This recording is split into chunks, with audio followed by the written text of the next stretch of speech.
Hi. Amazing. We're going to start letting people in as they're entering. As you're joining, let us know where you're watching from. Don't forget to drop that in the chat. Hi, Carmen.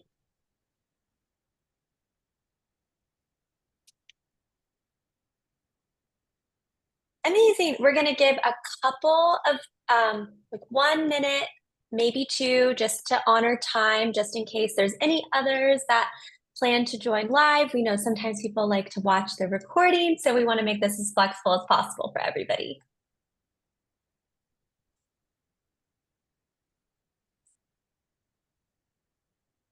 Would love to know in the chat if you not only where are you teaching, but what grades do you teach? Is it solely an entire class, or do you split it with more than one?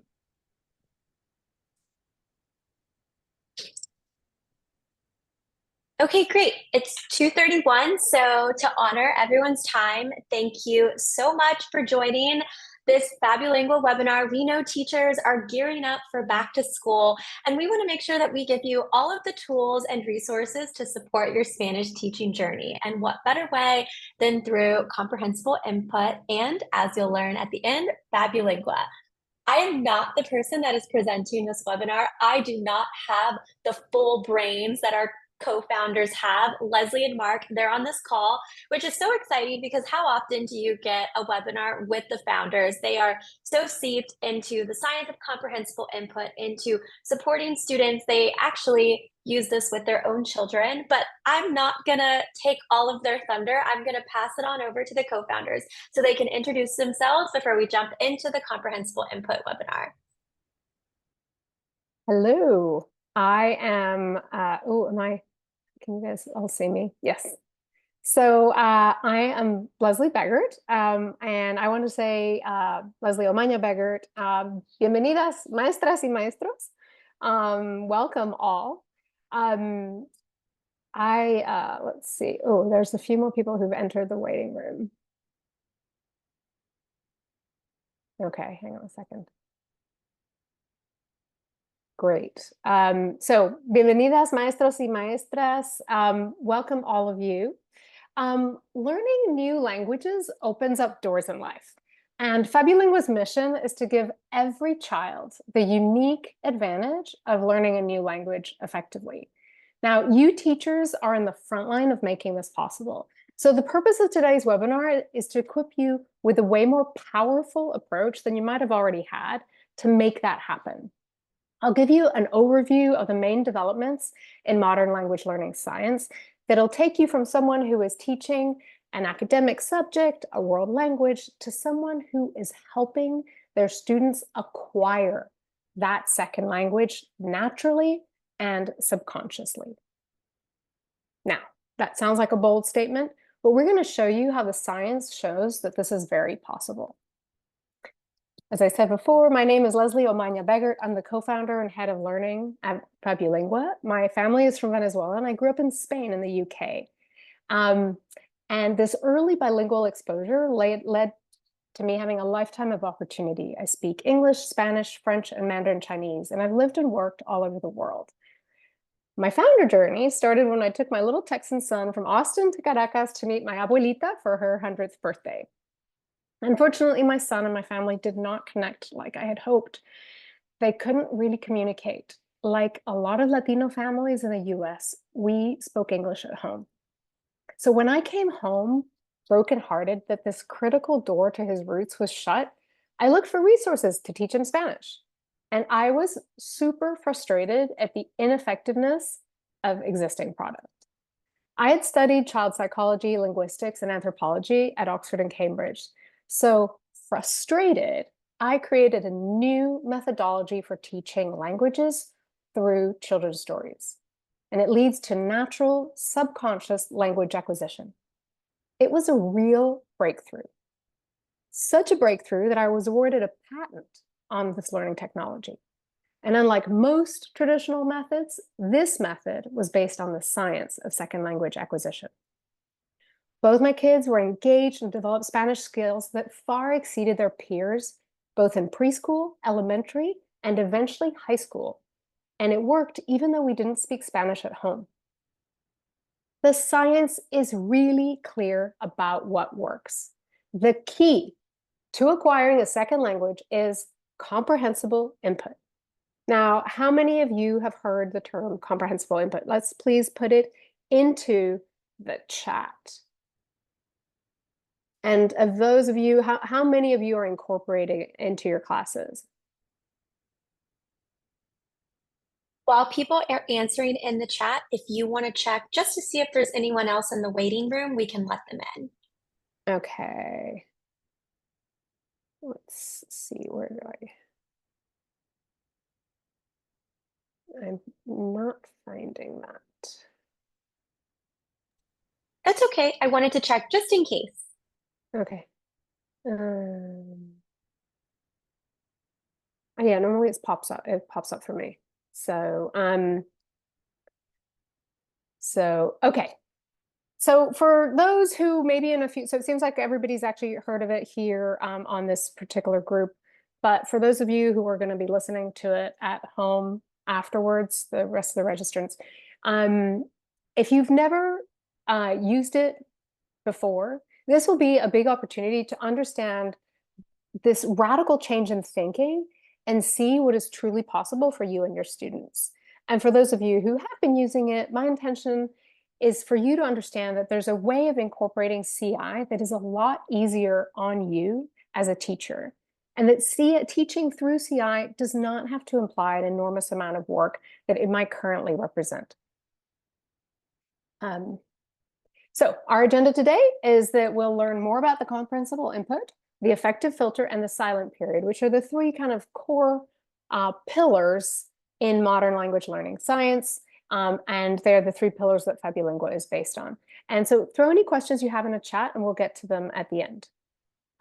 So comprehensible input. First, before going on to talk about that, let's take a look at the traditional methods of teaching world languages. We all know these classes. Many of us grew up with them.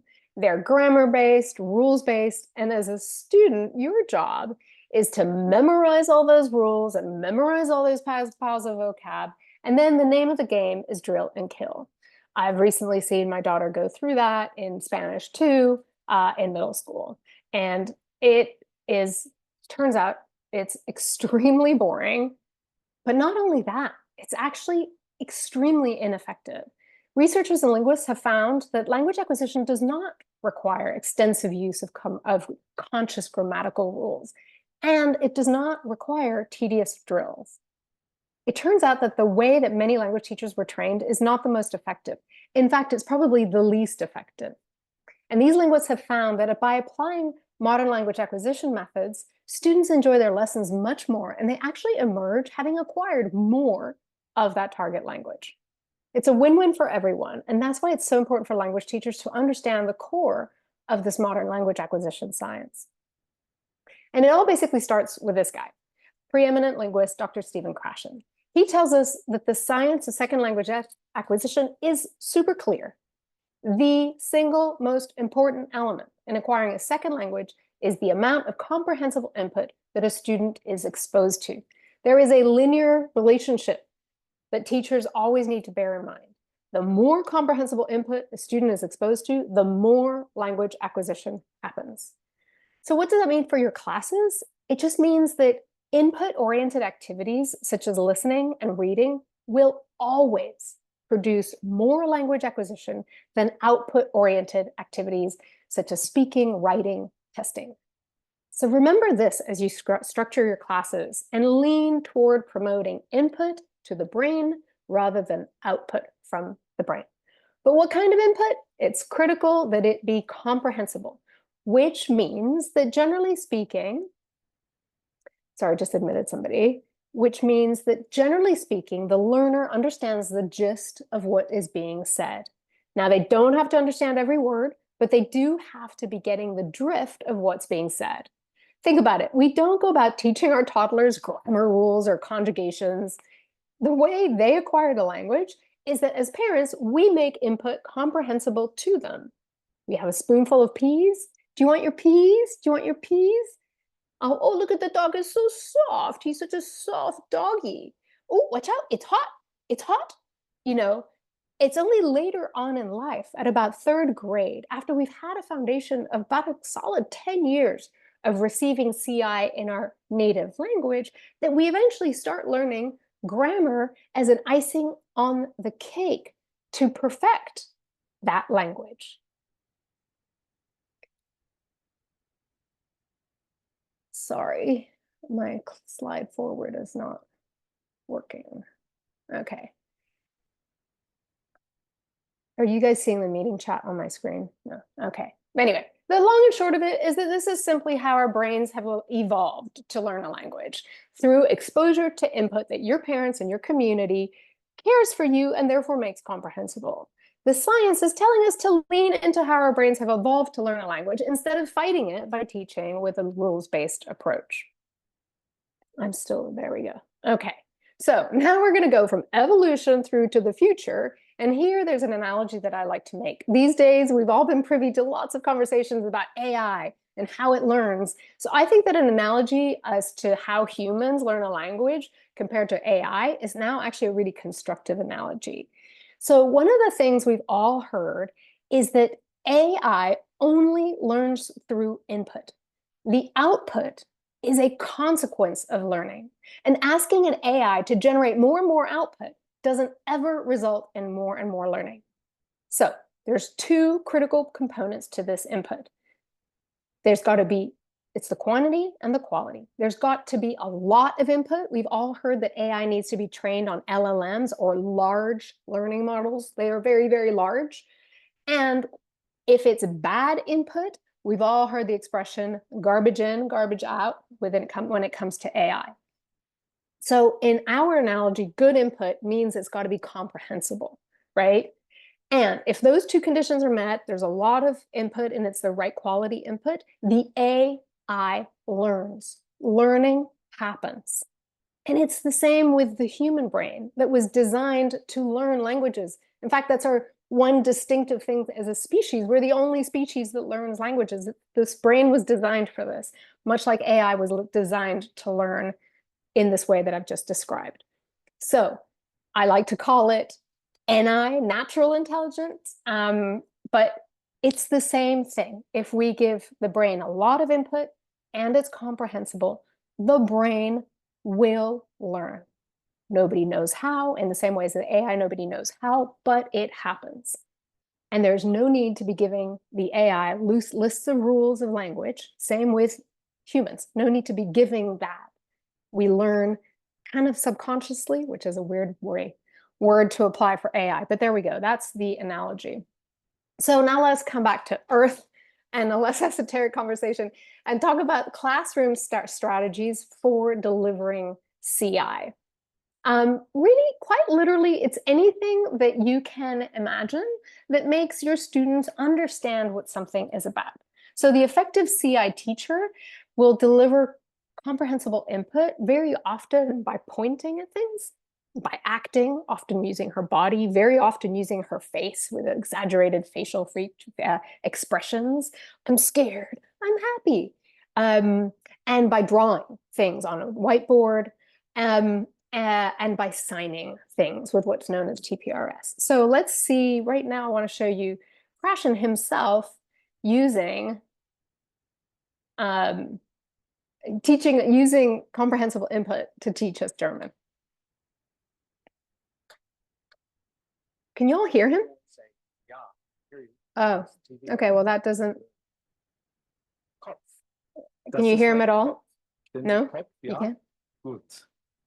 And here I'll draw a picture now. This is your brain Oh. when you're struggling to focus. And this is your brain. I'm sorry about that. So that's not very, let's see, okay. Ist gut, ja? Schön. Kopf. Das ist Mr. Spock, ja? Mr. Spock hat 2 Ohren. Ohren. Verstehen Sie? Ohren. Er hat 2 Ohren. Okay, Mr. Spock. Ja? Ach nein, Entschuldigung. Okay. Augen. Verstehen Sie Augen? Augen. Wie viele Augen? 1, 2, 3 Augen. 3 Augen. Ist das richtig? 3 Augen? Nein. Wir haben nur 2 Augen. Mond. Verstehen Sie Mond? Und dann, hier ist eine Zigarette, ja? Nein. Zigaretten sind nicht gut. If you understood lesson number 2, not every word, but more or less, I did everything necessary to teach you German. And now I'm going to share with you the most important thing I have learned about language. Probably the best kept secret in the profession. We acquire language in one way and only one way, when we understand messages. We call this comprehensible input. Okay, so I don't speak German at all, but right there in one passage I learned Augen, Ohren, Zigaretten, nicht gut. And I think I understood excuse me, because he kind of made a mistake and he went, I can't actually remember that one. Anyway, but I got the gist of what was being said. And therefore, my brain is now designed, because I understood roughly what was going on, to start acquiring what I was just exposed to. Hang on one second. So pointing, acting, drawing. So one of the things that I've found really fascinating in practice is that in the CI classroom, and I've experienced now lots of teachers teaching in various different CI classrooms, you're likely to find that most activities are actually based on students consuming stories in various ways, where they're being rendered comprehensible in a variety of techniques. And so I'll go more into details about why stories are uniquely powerful in our next webinar that I hope you'll attend.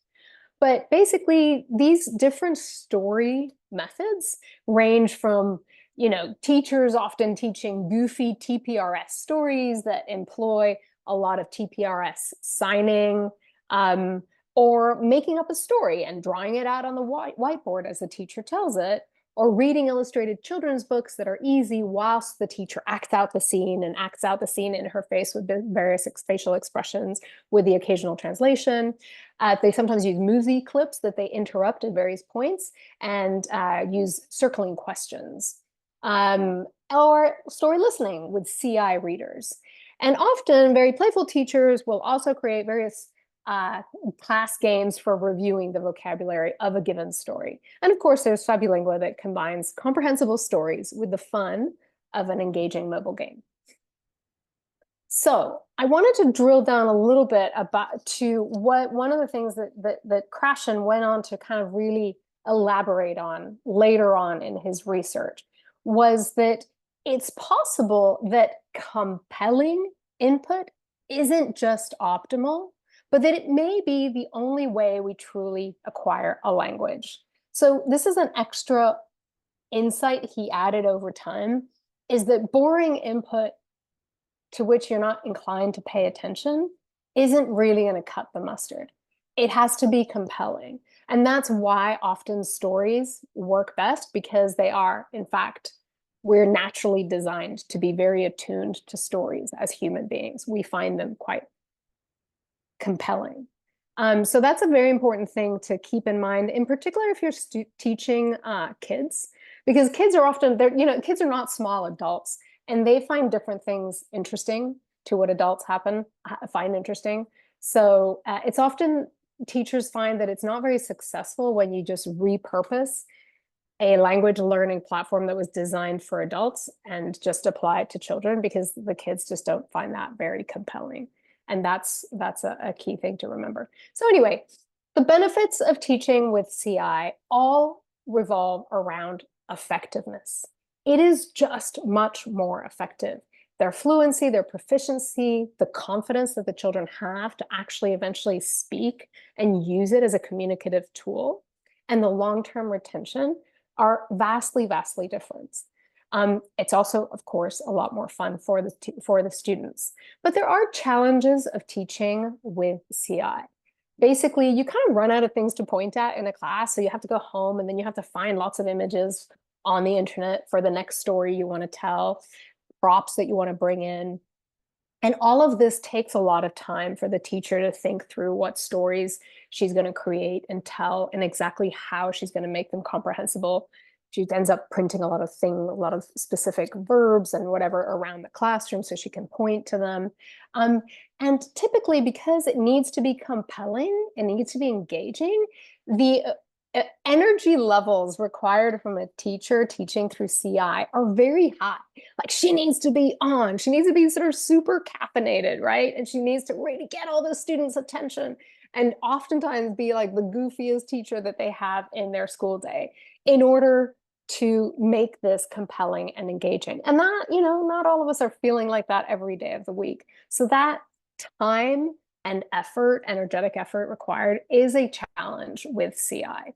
So that's why we decided to create FabuLingua. We wanted to get all of the benefits of teaching with CI without the extra challenges and burdens that it places on the teacher, because that's where technology can become really useful for teaching. We say we want to keep all those benefits, but we want to get rid of the burdens on the individual humans, right? So we are the first platform, the first and only platform to deliver CI at scale in a way that is specifically designed to be entertaining to children.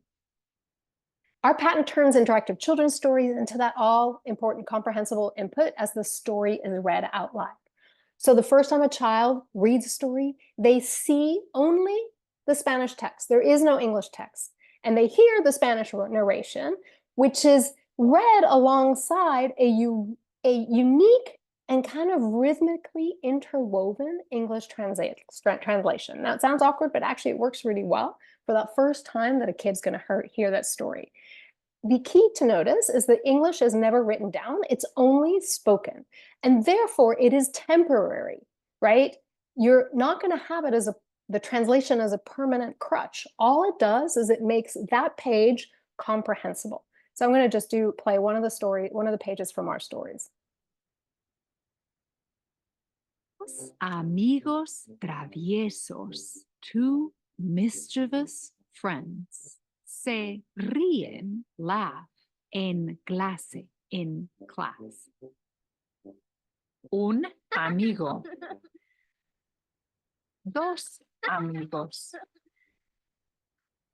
Anyway, and then each thing that he touches also goes and gets described. But you come out of there, you don't necessarily know that the amigos is the word for friends or whatever, but you know that this one very simple page is about two friends laughing in class. Okay, I got it. So then the next time you come back, you already have the understanding of what that page is about. And so the next time, even when you come back and it's only in Spanish, you understand it. Now, you can always go and tap the words and actually hear what word it is, but typically kids just they're like, I understand roughly what the page is about, I can move on. So just to then kind of summarize is that what we've developed here is an easy freemium teacher dashboard that pairs with our award-winning mobile game, so that we'll be creating a generation of teachers who will be much more effective at teaching languages. And most importantly, we'll be saving these teachers time, right? Because, well, I'll come back later about the done-for-you lessons that is involved in all of this. But right now, I'm going to move on very quickly to the affective filter, which is the second kind of theoretical backdrop to modern language acquisition and to what FabuLingua is built on. So I don't know if you've ever wondered why language learning in a traditional classroom typically leads to such notoriously poor long-term retention. I found a stat that has blown me away, and I keep on coming back to it, that less than 1% of kids who study a second language in a US classroom go on to become proficient as adults. That is shocking, right? So why is that? It's because most classes are using traditional methods that consists of memorization, regular testing, and pressure to create the output to prove that we're learning. And the stress and the boredom that is often the hallmark of these classes isn't just unfortunate, it's actually counterproductive to language acquisition. In fact, these negative emotions such as fear, anxiety, and lack of motivation can derail and totally sabotage language acquisition. And this is explained by Stephen Krashen's affective filter hypothesis. So let's dive right into it. He refers metaphorically to an affective filter as an invisible psychological filter that can either impede or promote language acquisition based on the student's internal emotions. So here we have the illustration from one of his research papers. I've added a little brain on the language acquisition device so that it's more clear that the destination of the input is the brain system designed to acquire languages. So in Krashen's filter can be seen as this metaphorical wall that goes up or down, determining how much input reaches that part of the brain that acquires language. And a high affective filter from negative emotions, it goes up and it impedes the input from arriving at the brain, and therefore it impedes language acquisition, while a low affective filter that comes down with positive emotions enhances language acquisition. There's another way to visualize this metaphor. Let's see if this works if I press play, which is more of a coffee filter metaphor, where positive feelings of motivation, fun, and excitement allow a lot of comprehensible input into the relevant systems of the brain, like you see here. And then language acquisition happens naturally. When there are negative feelings about language learning with stress, anxiety, fear, or boredom, the affective filter chokes the filter and chokes out the comprehensible input from reaching the part of the brain that processes language, and therefore language acquisition fails. Anyway, so that's my coffee filter thing. That kind of works better for me. I'm more a coffee person. So, as a teacher, how does this affect you in class? It is of the utmost importance to understand this affective filter so that you can use it to work for you rather than against you. And therefore, you can dramatically increase the effectiveness of your language classes. If you focus your classes on making sure your students have positive emotions, that they're motivated, that they're having fun, that they're excited, then the comprehensible input that you provide will do its job and they'll naturally acquire the language. But if you go old school and you test and you drill and kill, you kill the fun, and the affective filter will sabotage your classes and your students won't acquire that language in the same long-term way as sure, they might cram the test and get it right, but long-term acquisition won't be happening. So it's a very important thing to know about. So as Krashen says, the effective language teacher is someone who can provide input and make it comprehensible in a low anxiety situation. In fact, Dr. Stevens' hypothesis about this kind of eventually evolved further, and he eventually went as far as saying that anxiety didn't just have to be low, it had to be zero, just illustrating exactly how important this is. So as a language teacher, it's very important to be aware of the signals and symptoms that could indicate a high affective filter so that we can adapt our teaching and the learning environment to lower the affective filter. So creating a safe, supportive, no anxiety environment is step one toward lowering the affective filter and enhancing language acquisition in your classroom. But how can we take it further so that students are truly engaged and motivated, and lowering the affective filter even more? It's all about the fun. That's right. Your job is to be the fun one. If you want to successfully teach your students using CI, you have to make sure your classes are fun, which is typically why CI language classes are the goofiest, most fun classes in a student's day. They are notorious for that. So, FabuLingua's digital platform has been designed with a deep appreciation of the affective filter hypothesis and its enormous influence on second language acquisition. FabuLingua is a platform designed specifically for children to learn a language without ever raising their affective filter. It brings fun to the language learning experience and ensures that kids, it brings fun to the language learning experience and ensures that kids are actively engaged and motivated in a mobile game with an exciting journey through magical islands where they can earn gold and diamond keys and open up treasure chests full of rewards and stickers like Pokemon's style playing cards, all whilst providing ample amounts of story-based comprehensible input so that they can acquire a language, a new language, naturally and subconsciously. So, here's a few more visuals that you can see. Basically, the fun part is not just in the stories, it's in the whole mobile game progression through an island. And this kind of like, it's almost like a Pokemon for language learning sort of experience, which leads to this natural and subconscious language learning.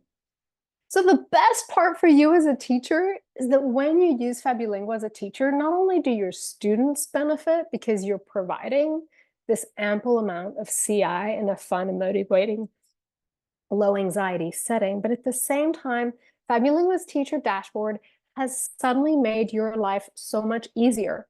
Our student insights and done-for-you lesson plans means that when you use FabuLingua, you'll have your best year ever with a lot less prep time than you've ever had before.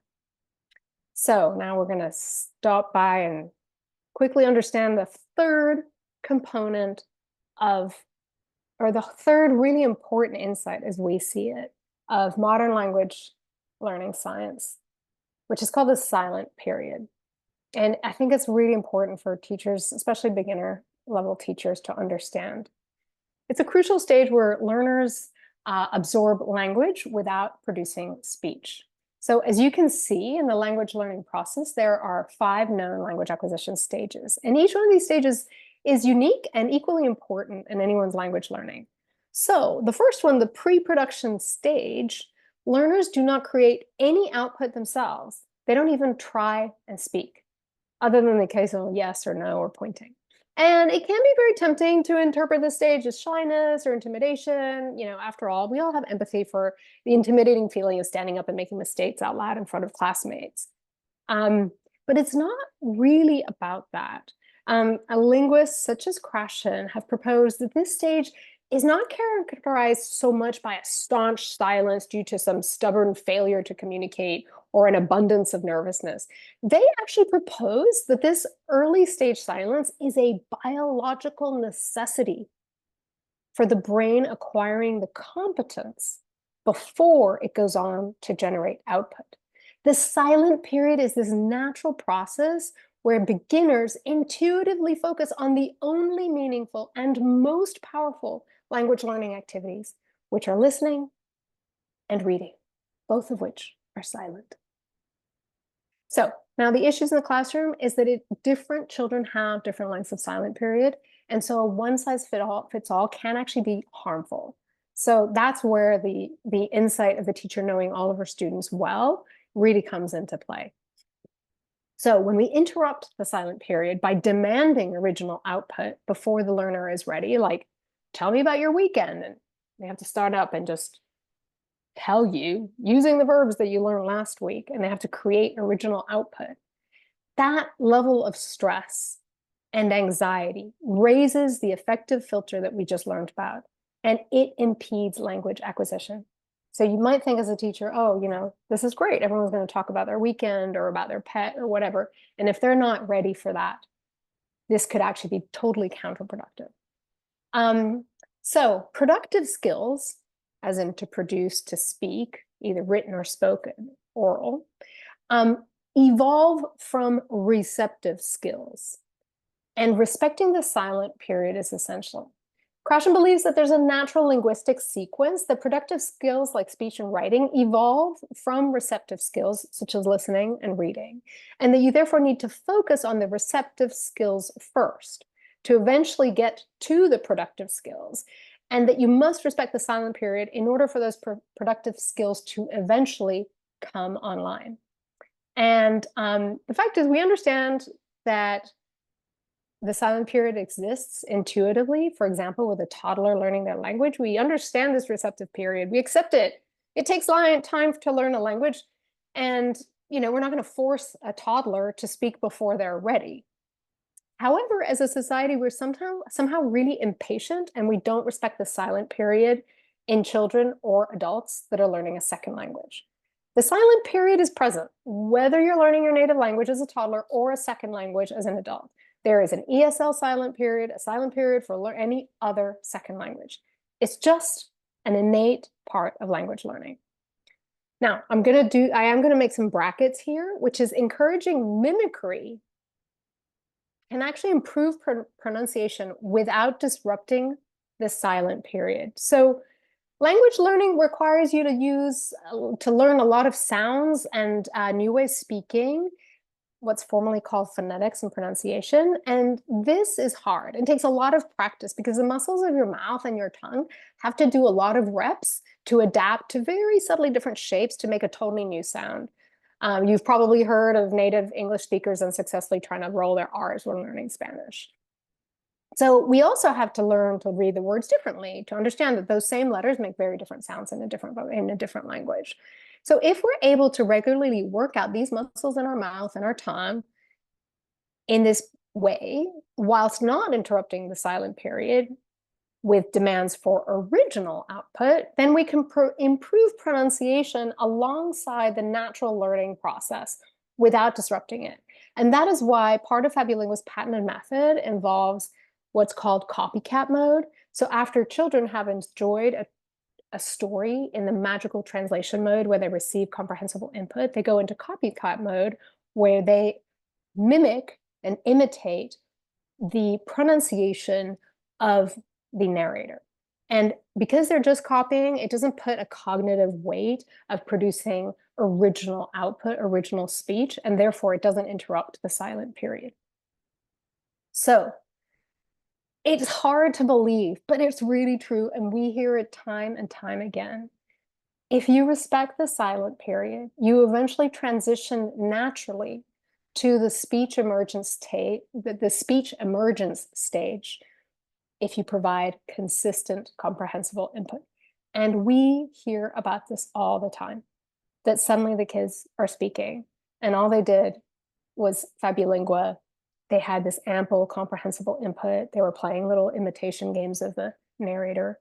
And then suddenly one day they're actually describing the world around them, talking original speech. It does happen. It kind of feels like you kind of get blown away because you don't really believe it until you see it. And then you're like, wow, the theory works. So what's happening during the silent period? The brain is undergoing a neural rewiring to process the language. And FabuLingua is a digital platform that has been designed with a deep appreciation of a child's silent period and the enormous influence that that has on second language acquisition. None of the platform requires the child to generate original output. We move the child along with their pronunciation, their comprehension, even their spelling, whilst playing compelling games that do not demand the generation of original output, that is speech or writing. And as we do that, we gently fine-tune the underlying skills that will become essential when that output is eventually generated of pronunciation for speech, of spelling, for writing. By not disturbing the child's silent period and by exposing a child to vast amounts of comprehensible input, whilst ensuring that the affective filter is low, we allow the child's brain to naturally wire itself to the new language. We feel that it's only a teacher or a parent who is in tune with a child that can be the judge of when a child's silent period is over. When that time comes, they can then use FabuLingua stories as a basis from which to generate original output. So teachers can then say, do the story printouts and just say, okay, now you tell the story in your own words. Now let's maybe combine two stories. But that is the teacher's job, and only she can know if the kid is ready for that. So as you've seen, FabuLingua was created from this deep understanding of the role of comprehensible input, the affective filter, and the silent period in second language acquisition. It was designed from end to end with these concepts underpinning the entirety of a student's experience for the most effective language acquisition outcomes, all whilst thinking of you as the teacher and making your life easier, saving you time with done-for-you lesson plans. And because most of you are already spending way too much of your own money on teaching materials, we actually make the FabuLingua Teacher Dashboard available for free to teachers. So Teaching takes a village, and whether you're just starting out or are a veteran, we have a community and the FabuLingua team to support you. So join our teacher Facebook group for exclusive incentives, direct access to the team, and get a first look at updates to FabuLingua in real time. As language teachers, you all know that learning a new language opens up doors in life. So join us in our revolution to bring this life-changing power to children and teachers around the world. Muchas gracias. Thank you so much. That's it. I'm done. Now, questions?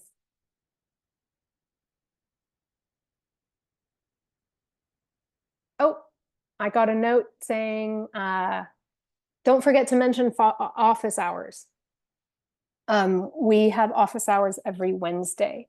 If you go to fabulingua.com and then the teacher tab, you'll see PD, the PD tab, and there you can register for office hours every Wednesday. So yes, I don't know if there's any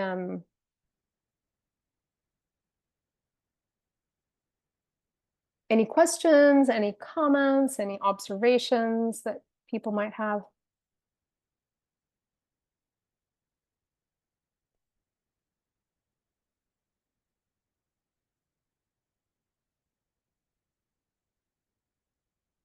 We heard from Carmen earlier on.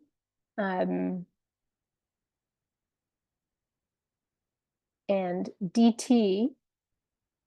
Oh, can it be used for bigger kids? That's a great question. I'm so glad you asked it. I forgot to address that. So FabuLingua was developed originally for kids kind of aged through about 3 to 10. A 3-year-old's going to use it very differently to a 10-year-old. They're going to have more guidance from their teacher or their parent. And the 10-year-old is all about, you know, the gameplay, how many gold keys are they going to get in order to open this treasure chest to get these rewards. And they're going to be much more strategic about the gameplay. And then we started taking it to conferences, and we started hearing back from teachers pretty much left, right, and center that because the aesthetic of a game is very much like the games that middle school and high school kids play, it's not that dissimilar to Pokemon and Zelda, and they're choosing to play those games on their own. A lot of middle school and high school teachers are like, you know what? I think this will work just as well for my middle school and high school students. Now, I will say that most of them said definitely for 6th and 7th graders. And then 8th grade on, it's going to depend on the aesthetic that those kids like. You know, are they into the kind of Zelda Pokemon style games, in which case this is going to work great for them. But if they're very adult-ish adolescents, then it might not. You know, the great thing is that because it's free, you can try it. In terms of the level of Spanish, it goes from very beginner through to intermediate. So definitely in the content would work for all of those levels. It's really because it has to be compelling input, it has to be compelling to them. But as I said, most, they like games 6th, 7th, 8th. So in which case I would say, absolutely, try it out on them and see how it goes. And what you might find is that it works really well for some of them, and for others, not so much. But if you can make something at that age group, something kind of competitive, and you can see, and this is why the dashboard is so helpful, you're going to be able to, one of the things that one of the teachers was telling me she does actually is she shows the teacher dashboard itself that has all the kids, like the number of gold keys they've earned and the number of diamond keys they've earned. And it basically it shows where the kids are ranking, and her students find that motivating.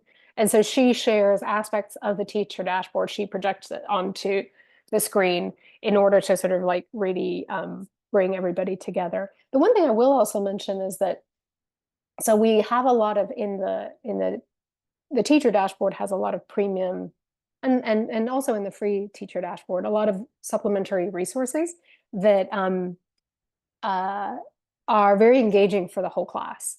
So those are often, so what teachers will often do is set the assignment for homework and then come in and play. They will project the game onto the projector and then play around the world. And those around the world kind of games are equally successful for teenagers as they are for younger kids. So yeah, definitely experiment with it. I don't think there's a downside. And I think you might find that the other thing to mention is that oftentimes, especially with language learning, because we're talking about wanting to lower the affective filter, when they perceive something to be, oh, it's kind of for younger grades, they perceive it to be easy. And that is to your benefit. Because the minute something is perceived to be easy, the stress levels come down. It's less intimidating. Oh, it's got a big drawing. It can't be that hard. It's got 2 sentences above it. Easy, easy peasy.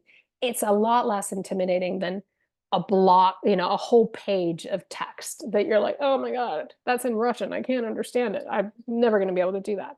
And so you're lowering the affective filter by the use of something that feels younger than their age group.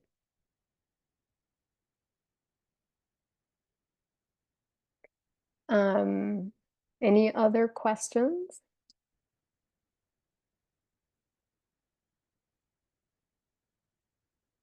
DT, do you want to, Carmen told us where she was from. I was just wondering if you wanted to tell us a little bit about yourself.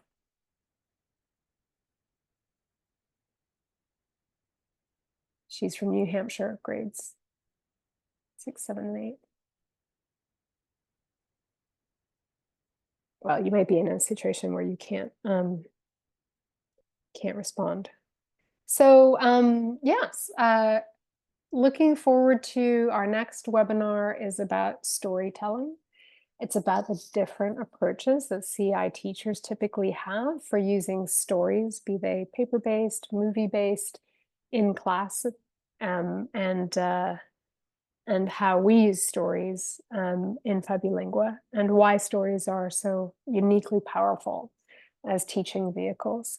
And then after that, our subsequent webinars are about the FabuLingua teacher dashboard. So you can read, it's an extremely powerful tool, and that way you can really leverage it for maximum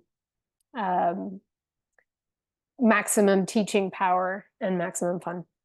So do come to those as well. And of course, office hours every Wednesday.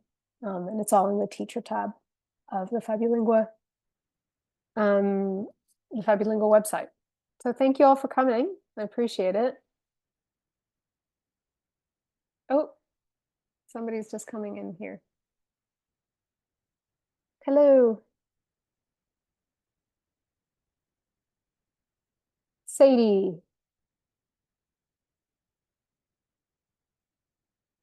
Sadie, we've just wrapped up the presentation, but we will send it to everybody who registered. So kind of be on standby, and we will send you the presentation when it's all been processed. Okay. Well, wonderful to meet you all. Thank you so much for coming. Really appreciate it. Bye-bye.